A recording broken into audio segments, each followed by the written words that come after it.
Let's bring in our guest to discuss this. National Trial Attorney Michael Jaafar is with us. And Michael, we just heard the second witness for the defense. This is an auto forensic engineer. How do you think he did? And has he put the defense in a position where Bud Ackerman shouldn't have to take the stand to tell his side? Well, you you ended that question with a second very important question. Let me answer the first one because it's a little bit easier, but I'm glad that you asked both of those questions. So here's the thing.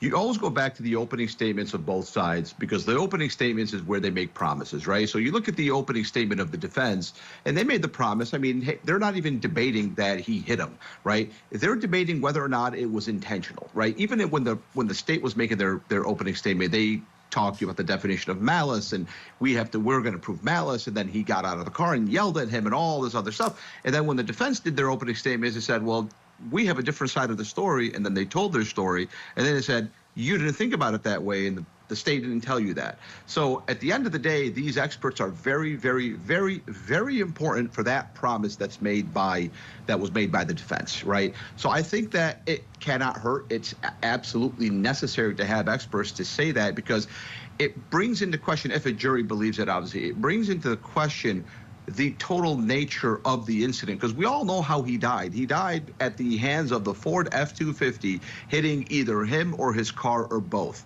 right? So the jury are going to be sitting down wanting to know whether or not it was intentional. So I do think that these experts are important. Do I think he's going to testify? That's a tough one.